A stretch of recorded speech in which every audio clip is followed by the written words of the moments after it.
Boom. Nathan Lynch. You are, how would I describe you? Started as an investigative journalist and now you explain, it's probably better. So you do money laundering, underworld activity, you do it all, eh? I don't do it. That's what I was thinking. But, there are people that have turned up at my book launches and been really disappointed when it wasn't a how-to guide. So I did start out 25 years ago in investigative journalism. And you know what it's like, Whitey, you've been down a few rabbit holes in your life. Once you go into the world of organised crime and dark pools of money that swirl around the globe, powering, crime, corruption, human trafficking, all of this stuff, it's just totally addictive. And the more you peel off the layers of the onion, the more you discover. So I kind of started out in investigative journalism and through a serendipitous series of events ended up in this financial crime space. And before you know it, you got 2 books, audio books. You're doing every time there's a Perth news story when they cross to their specialist, it's you, eh? Normally, like down at Yellingup or something like that. There was a few recently with the Perth Mint Saga, which blew up on the long weekend. And so I was down south having a surfing weekend. And so I'm doing these crosses to 7, 9, 10 ABC from the beach, so sunburnt, I'm looking like the guy they're hunting. I'm looking like more Pablo Escobar than an investigative journalist. He's retired down south. Yeah, absolutely. It looked like I was in witness protection or something. For those that wouldn't know, because we have listeners sort of all over the globe, what is the Perth Mint Saga? Oh, wow. So Perth Mint it goes back 124 years, right? It's this mint that was established in Western Australia during the gold rush. So back in the day, all global currencies were backed by gold. And so the limiting factor in how big your economy could grow was not like human potential or industriousness or ideas. It was how much gold is there. Because without the gold, you couldn't inflate your money supply.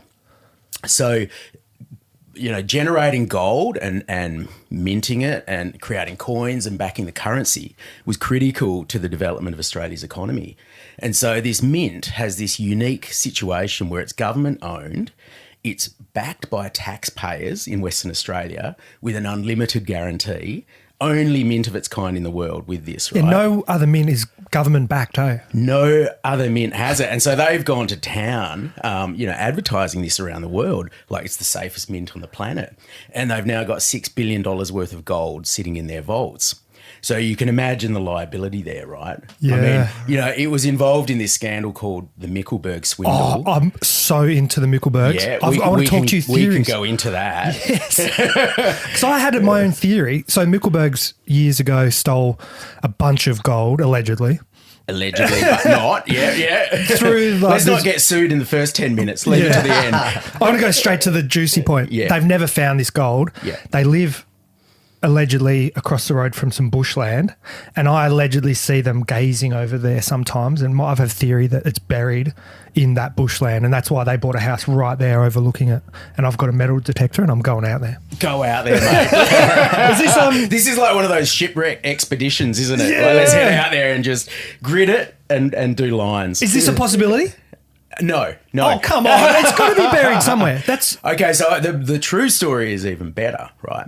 So what happened with the Mickelbergs? Do I sell my metal detector? Oh, well, no. The gold is still out there undiscovered, right? But there was a WA police inspector who was head of the criminal investigation branch, right?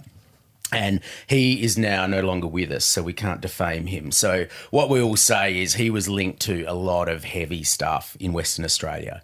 So I can interject because my opinion won't get held up like yours, but he basically went way too far in interrogation processes and pushed people, hey? Well, no more than that. They fabricated all the statements. Yeah. So they and were then getting... come forth and admitted it before he passed away, hey? No. So what happened was they were fabricating all of the statements, using the family as collateral, putting them in interrogation rooms next door so that they can hear their wife and children crying and saying, you need to sign this, right? So they were fitted up with this mint swindle. And effectively what happened was they were bringing in later on, they did 7 or 8 years in Fremantle prison in the West, wing, you know, like with the sun beating down on these sandstone 1800s prison tiny dorms that are baking in the sun. 7 years of that for a crime you didn't commit.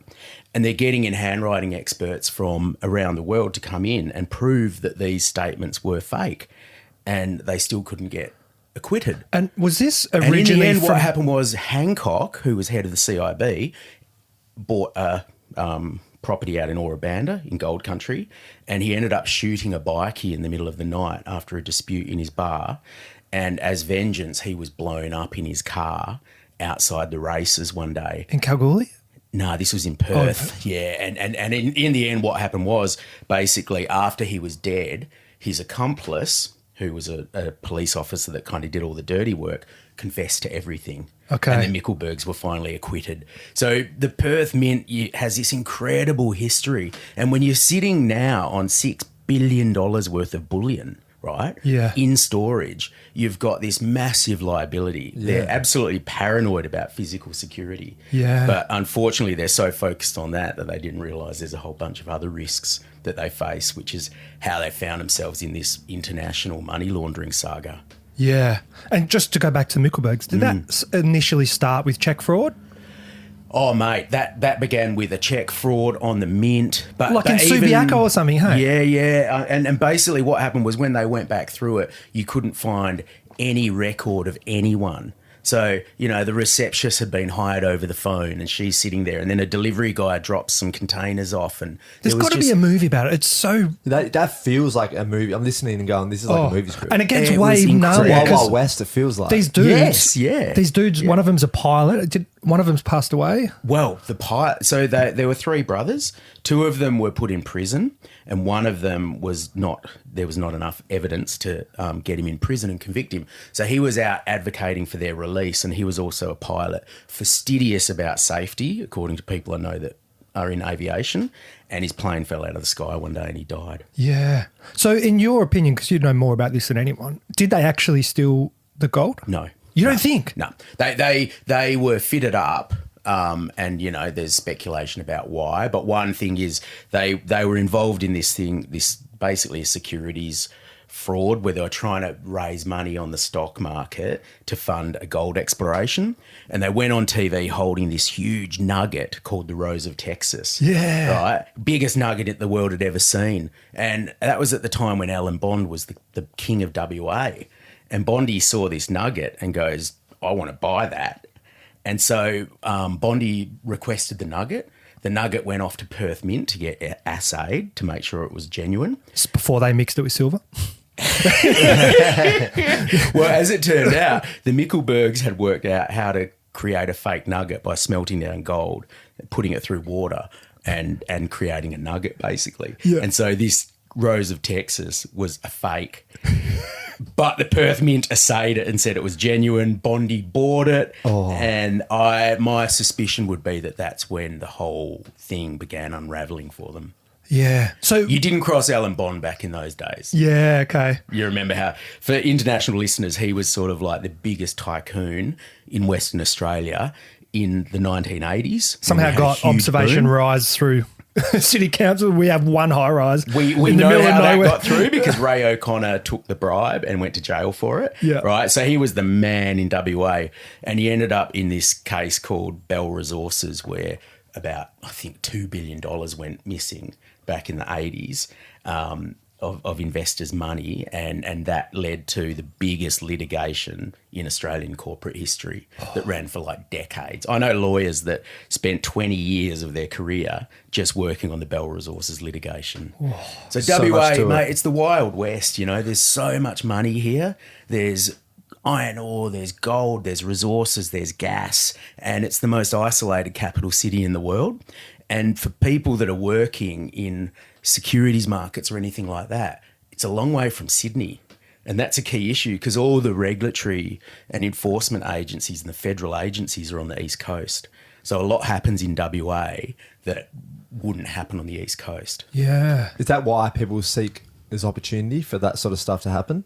I think so, yeah. So you were talking about the security. Like, are they worried about, is it a real security threat that they fear every day with having $6 billion worth of gold there? Like, is that something that they're always nervous about that someone's going to break in and cause hell. 100%. I mean, it's like the Italian job, right? You're sitting on this honeypot of gold, and so you're perpetually scared that someone is going to pull an inside job or I've got a friend that works or there. anything like that. I mean, you know, they're able to pull their staff aside and strip search them essentially. My friend works there, and the scanning and stuff they've got to do, it's crazy. Yeah. And we saw with getting back to the Mickelberg case, we saw with that how easy it was to find a loophole in a system and exploit it and walk out the door with a courier carrying buckets of gold. So where do you, if you had to guess, like if you've got a friend named Whitey that wants to go with his metal detector to find the missing gold, where is it? Who took it? Well, I'm not going to say who I think took it, but what I will say is if I had stolen gold, the first thing I would do is buy a patch of dirt and get some prospecting rights out in the gold fields, and I would then miraculously hit pay dirt and start taking my gold into Perth Mint to get smelted down and put into bars, right? So I mean, the missing, what a great way to launder money. Is the missing you do find it it, through find it. You do it through your own but mine. I thought the missing gold was already in bars. The missing gold was in pallets. Yeah.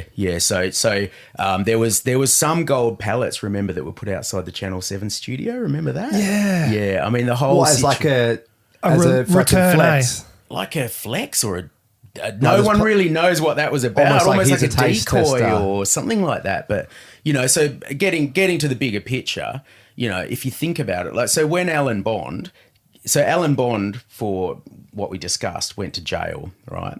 And then when he came out, he'd lost all of his assets, but they couldn't find the assets, right? Yeah. But, you know, he came out of jail broke, had to start Is that as again from simple as scratch.